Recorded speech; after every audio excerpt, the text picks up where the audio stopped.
Hello everyone, मैं ज्योति पारिक और आपका हमारे यूट्यूब चैनल एग्जाम रेस 2.0 में एक बार फिर से स्वागत है। आज के वीडियो में हम अपने भारत के भूगोल के अंतर्गत हम भारत के भूआकृतिक प्रदेशों के बारे में पढ़ रहे थे और जिसमें आज हम भारत के द्वीप समूहों के बारे में पढ़ने जा रहे हैं। तो देखिए, हम भारत के द्वीप समूहों के बारे में हम पढ़ते हैं। तो देखिए, सबसे पहले हम देखते हैं कि भारत में जो कुल द्वीप हैं वो कितने हैं, कुल द्वीपों की संख्या कितनी है।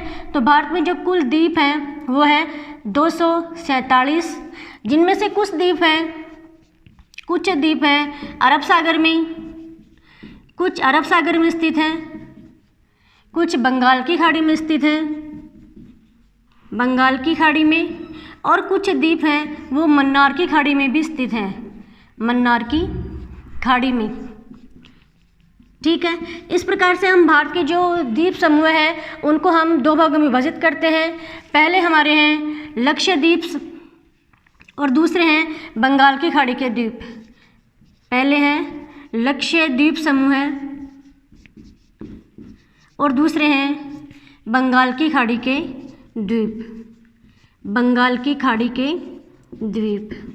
ठीक है, भारत के द्वीप समूह का हम दो भागों में बांटते हैं। पहले हमारे हैं लक्षद्वीप समूह, दूसरे बंगाल की खाड़ी के द्वीप। तो हम सबसे पहले जो हमारे लक्षद्वीप समूह के जो द्वीप हैं उनके बारे में हम देखते हैं। तो देखिए, लक्षद्वीप में लगभग हम द्वीपों की संख्या देखें तो लगभग यहाँ पर 36 द्वीप हैं, 36 द्वीप हैं, जिनमें से जो महत्वपूर्ण द्वीप हैं उनमें है मिनिकॉय, उसके बाद है अमनदीव, मिनिकॉय, अमनदीव, फिर है केनारोर द्वीप और लक्षद्वीप। ये लक्षद्वीप समूह के कुछ महत्वपूर्ण द्वीप है। एक महत्वपूर्ण बात यह है कि जो लक्षद्वीप समूह के जो सारे द्वीप हैं उनका निर्माण किस प्रकार से हुआ। तो हम इनके निर्माण के बारे में देखें तो इनका जो निर्माण है वो प्रवाल भित्ति के द्वारा इनका निर्माण हुआ है। किनके द्वारा? प्रवाल भित्ति के द्वारा इनका निर्माण हुआ है। इसलिए इन द्वीपों को मूंगा द्वीप भी कहते हैं।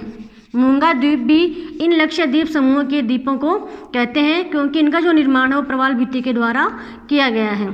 ठीक है, और लक्षद्वीप समूह में जो भी द्वीप स्थित हैं उन सभी द्वीपों पर विशेष रूप से जो नारियल के जो वृक्ष हैं, नारियल के वृक्ष इन द्वीप समूह में विशेष रूप से पाए जाते हैं। ठीक है, तो हमने लक्षद्वीप समूह के द्वीपों के बारे में देखा। तो लक्षद्वीप समूह में कुछ महत्वपूर्ण द्वीप हैं जैसे मिनिकॉय, अमनदीप, केनारोर और लक्षद्वीप हैं। अब इनके बारे में हम अगली बात देखें। सबसे महत्वपूर्ण चीज़ कि जो लक्षद्वीप समूह के जो द्वीप हैं उन आपस में द्वीपों को जोड़ने वाली जो जल संधियाँ हैं उन जल संधियों के बारे में देखते हैं।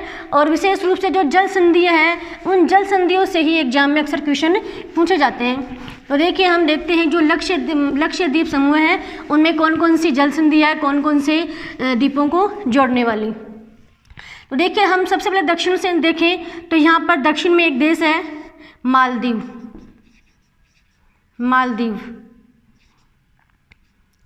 ठीक है, उसके ऊपर लक्षद्वीप समूह का एक द्वीप है मिनिकॉय द्वीप है। ठीक है, अब मिनिकॉय के ऊपर एक द्वीप है जिसका नाम है केनारोर, और उसके ऊपर जो द्वीप है लक्षद्वीप समूह का वो है अमनद्वीप। ठीक है, तो ये लक्षद्वीप समूह के 3 महत्वपूर्ण द्वीप हैं, मिनिकॉय, केनारोर और अमनद्वीप, और नीचे एक देश स्थित है जो है मालदीव। अब देखिए, मिनिकॉय और मालदीव के बीच में एक जल संधि है जिसका नाम है 8 डिग्री चैनल।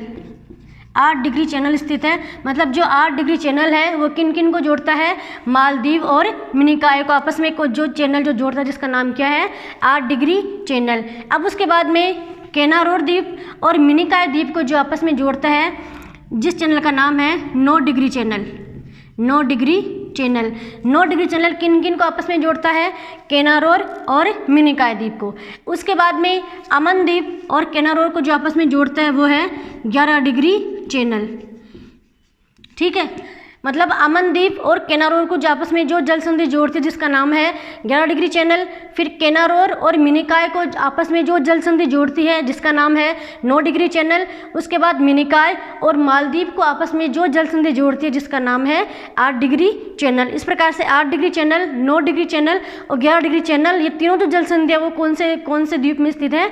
लक्षद्वीप समूह में स्थित है। 8 डिग्री चैनल जो मिनिकॉय और मालदीव को जोड़ती है, 9 डिग्री चैनल और 11 डिग्री चैनल, तीनों के तीनों जो जल संधि है वो लक्षद्वीप में स्थित है। अब उसके बाद में हम देखते हैं बंगाल की खाड़ी के बारे में। अगले हमारे जो द्वीप हैं वो हैं बंगाल की खाड़ी के द्वीप समूह है, बंगाल की खाड़ी। तो देखिए सबसे पहले हम इनकी संख्या देखें कि बंगाली खाड़ी में कुल कितने द्वीप हैं। तो लगभग बंगाल की खाड़ी में 204 द्वीप हैं, 204। यहाँ पे द्वीपों की संख्या कितनी है?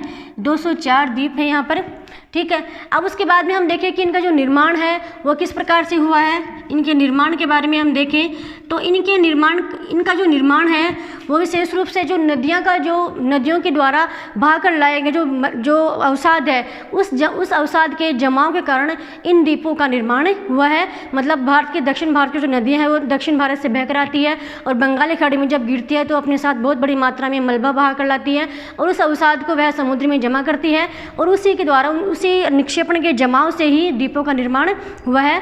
लेकिन इसका निर्माण का एक कारण और है जिसके बारे में हम देखें कि जो अपनी अराकान योमा जो पर्वत श्रृंखला है, भारत के पूर्व में स्थित अराकान योमा जो पर्वत श्रृंखला है, उस पर्वत श्रृंखला का कुछ भाग जो बंगाली खाड़ी में स्थित है, उन पर्वतों का वे पर्वत जो बंगाली खाड़ी में स्थित है और फिर जब इनका समुद्र का जब जल स्तर ऊंचा उठ गया, ऊंचा उठने के कारण से ये जो पर्वत है वो समुद्र में डूब गए और इनका जो ऊपर वाला जो हिस्सा है वो हमें द्वीप के समान दिखाई देने लग गया। वो कैसे?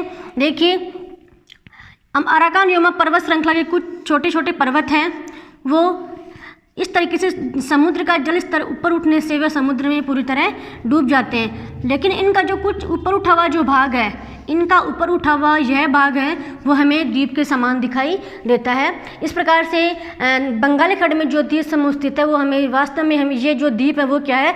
अराकान योमा पर्वत श्रृंखला के कुछ छोटे छोटे पर्वत हैं, ठीक है। अब उसके बाद में हम देखें, अगली बात हम देखें बंगाली खाड़ी के बारे में। तो देखिए बंगाली खाड़ी में मुख्य रूप से 2 ज्वालामुखी पर्वत भी यहाँ पर यहाँ पे 2 ज्वालामुखी भी स्थित हैं। ज्वालामुखी कौन कौन से हैं? एक है नारकोंडम ज्वालामुखी, नारकोंडम, और दूसरा है बेरनद्वीप, दूसरा है बेरनद्वीप ज्वालामुखी।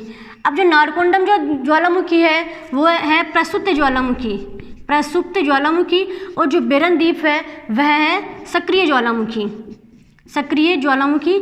सक्रिय ज्वालामुखी कौन सी है? सबसे मोस्ट इंपॉर्टेंट क्वेश्चन है कि भारत में सक्रिय ज्वालामुखी है उसका नाम क्या है? उसका नाम क्या है? बेरनद्वीप।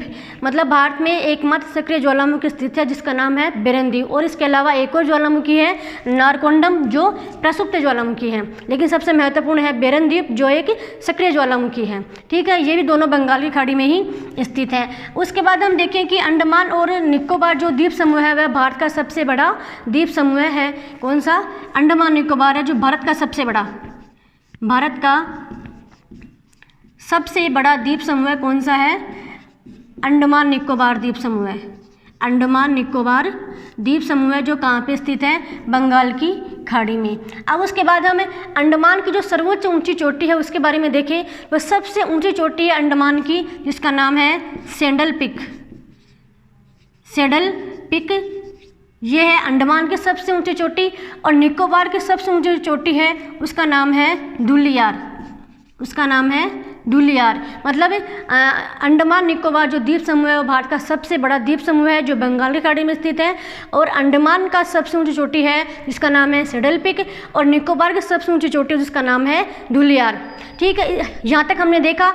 अब इसके बाद में हम देखें कि जो अंडमान निकोबार द्वीप समूह के जो द्वीप हैं वो कौन कौन से हैं और उनके बीच में क्या क्या जल संधियाँ, कौन कौन सी उसके बीच में जल संधियाँ स्थित हैं, इनके बारे में हम देखते हैं।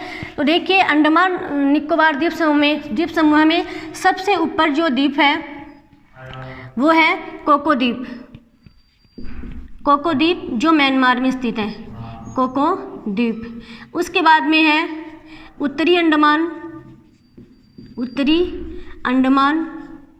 उसके बाद में है मध्य अंडमान, मध्य अंडमान। उसके बाद में है दक्षिणी अंडमान, दक्षिणी अंडमान। दक्षिणी अंडमान के बाद में है लघु अंडमान, लघु अंडमान। यहाँ तक हमारे सारे अंडमान द्वीप समूह है। उसके बाद में है निकोबार, तो है पहला है कार निकोबार, कार निकोबार द्वीप समूह है। उसके बाद में है लघु निकोबार, लघु निकोबार।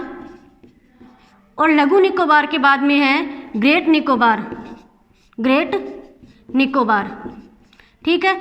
और लास्ट में है जकार्ता द्वीप, जकार्ता जो स्थित है इंडोनेशिया में, जो कहाँ पे स्थित है, इंडोनेशिया में। ठीक है।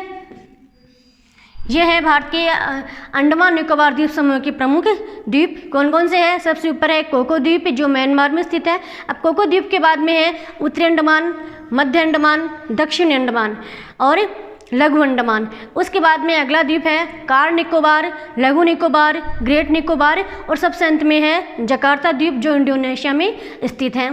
अब सबसे पहले अब इसके बाद में हम देखते हैं कि जो ये सारे जो द्वीप समूह हैं, इन द्वीप समूह के बीच में कुछ कुछ जल संधियाँ भी बनी हुई है। उन जल संधियों के बारे में हम देखते हैं कि कहाँ कहाँ जल संधि बनी हुई है और किन किन द्वीपों को ये आपस में जोड़ती है।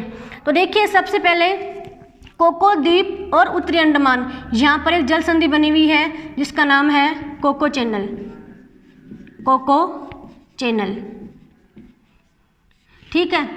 अब उसके बाद में दक्षिणी अंडमान और लघु अंडमान, इसके बीच में एक जल संधि बनी हुई है जिसका नाम है डंकन पास, डंकन पास।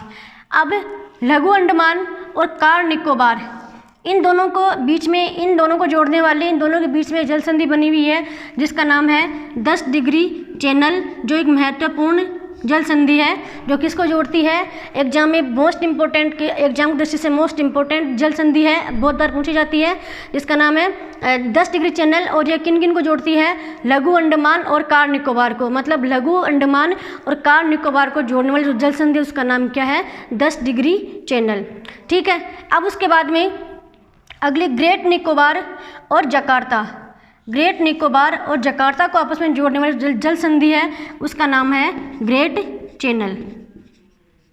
ठीक है। मतलब जो भारत को इंडोनेशिया से जोड़ती है, मतलब ग्रेट निकोबार भारत का अंडमान निकोबार द्वीप समूह का जो सबसे अंतिम द्वीप है ग्रेट निकोबार और जकार्ता को आपस में जो जल संधि जोड़ती है जिसका नाम है ग्रेट चैनल। इस प्रकार से अंडमान निकोबार द्वीप समूह में 4 जल संधियाँ महत्वपूर्ण है।